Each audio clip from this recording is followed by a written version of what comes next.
그걸 조상 사용을 해서 이 종합시설을 짓자 하는 걸로 결론이 났다 이거야. 양국장한테 모든 걸 맡길 테니 내 마음대로 하라 이거야. 그래서 한 6개월 안에 이걸 매듭을 지어달라 이거야. 그래서 내가 6개월 동안 매듭을 지키기 위해서 이제 일본을 간 게 한 8번 갔어. And then I think the Koreans built a steel mill 3 or 4 times the size that either the World Bank or the U.S. had agreed to. But I guess we also used to joke that, well, the steel mill is a very large scale and probably will exceed the demands of the domestic market, but if you build up excess capacity in steel, why, the best way to get that utilized is to start building ships. And ships absorb a lot of steel. And that's integrated development. I think to set up industries with a desirable scale, they gave, they did not build a small shipyard. No. I mean, it takes a vision and courage to start building a shipyard with a 300,000 ton oil tanker. But they built them on a large scale, but also anticipating that they would be exporting. Right. And so it was not just the domestic market, it was not just limiting it to that, but it was built on the world market right from day one. 1973년 7월 드디어 600여 원을 들인 포항제철 공장이 완공되었습니다.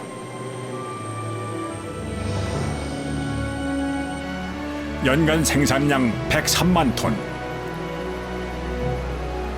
그러나 한국은 여기서 멈추지 않았습니다. 1기 설비를 가동하자마자 대규모 증설 투자를 시작했습니다. 철강 생산 증대와 함께 국제 경쟁력 강화에 주력했습니다. 이를 지켜본 세계은행과 미국은 우려의 시선에서 지지로 바뀌었습니다.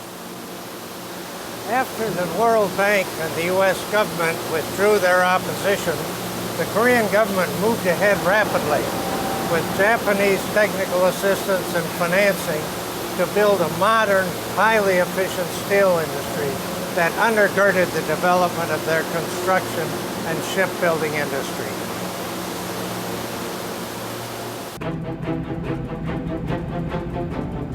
제철소의 탄생은 본격적인 중공업 시대를 열었습니다. 조선, 자동차, 기계 등 철강을 기반으로 하는 산업들이 본격적인 시동을 걸기 시작했고 파급 효과는 그 어느 산업보다 컸습니다. 또 한 번의 도전이 꽃을 피운 것입니다. He was the fact that two things. One was that the government made this an important policy and provided all kinds of incentives, protection from imports, subsidies, and especially training of workers. So the role of government policy was important, particularly for heavy industry, not so much for light industry. And secondly, that the human resources somehow were here in Korea. So it's that combination that proved to be very successful. 그 당시 제가 일했던 한국개발연구원입니다. It's an abandoned building, obsolete. In the final year of the second 5-year plan, the EPB undertook a review of the plan to see if there were any goals or targets that had not been met. And they found that there was only one, and that was to establish a new economic policy research institute to serve the needs of the government. So when they discovered that, the decision was made, and within 1 year, the institute was established and up and running, and it has grown ever since. This was my office when I came to visit. It's disheartening to see it all empty. 한국개발연구원은 얼마 전 홍릉 시대를 마감하고 세종시로 이사했습니다. Hello.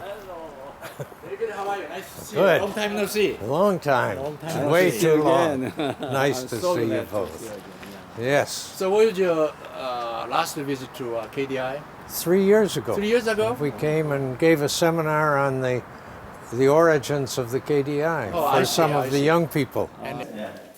중공업 전환이라는 야심찬 개발 계획을 시작하면서 한국 정부는 세계에서 예를 찾기 힘든 경제 싱크탱크를 만들었습니다.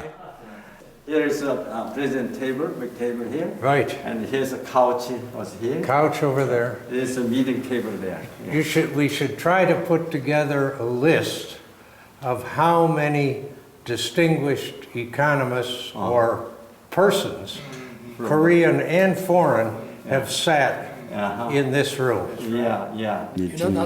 1971년 설립된 한국개발연구원에 참여한 1세대는 모두가 12명입니다. 그래서 12사자라고 불렀죠. 이들은 모두 해외 유학파였습니다. 하나같이 조국의 산업화에 보탬이 되겠다는 일념으로 한국행 비행기에 오른 이들이었습니다. 그 시절 이들은 한국 실정에 맞는 독자적인 경제개발 계획을 세우기 위해 고군분투했습니다.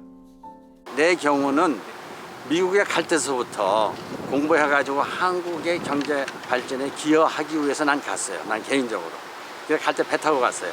그때 너무 어려우니까. 1인당 GNP가 60불밖에 안 돼서 지금 기준으로 그때는 80불이라고 했지만 그래서 공부해가지고 어떻게든지 한국 와서 한국에 기여하겠다고 생각하고 있는데 이런 연구원이 생겼고 또 미국서 있으면서도 이런 연구원이 있어야 된다고 내가 늘 주장을 했어. 근데 이게 딱 생긴 거야. 그러니까 무조건 와야지. KDI보다 더 좋은 직장이 있었습니다. IMF 있었어요. 그래서 여기 온다는 거는 저한테서는 재정적으로 큰 손실이었죠. 근데 이제 김만재 씨란 분이 와가지고 그래도 이제 구한민족이라는 게 있지 않냐. 나라가 이렇게 좀 우리도 선진국 대열에 올라가야 되지 않겠느냐. 그러한 것들이 우리한테는 젊었을 때니까 그게 상당히 우리 이제 집사람은 이제 당장에 한국 가서 생활을 한다고 뭐 어려움이 많겠지만 이러한 우리도 또 젊었기 때문에 또 국가에 뭐 봉사한다는 것 좀 지금 생각하면 뭐 하여튼 좀 이상이 있었죠. 그래서 그게 설득이 돼가지고 뿌리치고 들어온 겁니다. 송희연 씨는 그 당시 최초의 한국형 경제 예측 모델을 개발했습니다. 경제 정책의 나침반이 될 경기 예측 프로그램이 절실한 때였습니다. 우리나라에는 공공요금이나 미가, 쌀 가격을 컨트롤하는 나라였어요. 그 당시는. 지금은 우리가 그렇게 못합니다. 근데 딴 나라는 이런 거 컨트롤하는 나라가 거의 없죠. 그러니까 이런 모델이 있을 수가 없죠. 이 모델은 그냥 분석에 그치는 게 아니라 이 모델 결과는 바로 정책에 입안돼야 되기 때문에 이게 틀리면 안 돼요. 예측이라는 게 막 정확하게 맞는 건 아니지만 대충은 맞아야 되거든요. 그래서 사실 77년 100억 불 수출 예측도 바로 이 모형 가지고 했습니다. 그리고 통화 수요도 이거 가지고 하고 또 수출 목표 잡을 적에도 저희가 KDI에서 예측을 하면 그걸 가지고 정부에서 목표를 잡고 했습니다. 그러나 한국의 중공업 전환은 시작부터 예상치 못한 난관에 부딪혔습니다. 70년대 초 오일 쇼크가 세계를 강타한 겁니다. 한국은 이 위기를 기회로 삼았습니다. 돈이 몰리는 중동에 주목한 겁니다.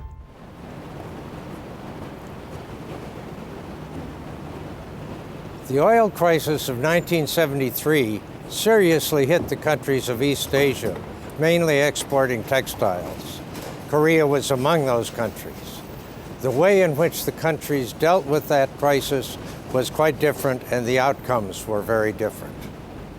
How would you describe the Korean response? They had put their smartest foreign service officer as ambassador to Saudi Arabia in the summer of 73. Yes. So they knew that the oil could be imported. The way they did a lot with construction contracts that came open in the Middle East. They were prepared.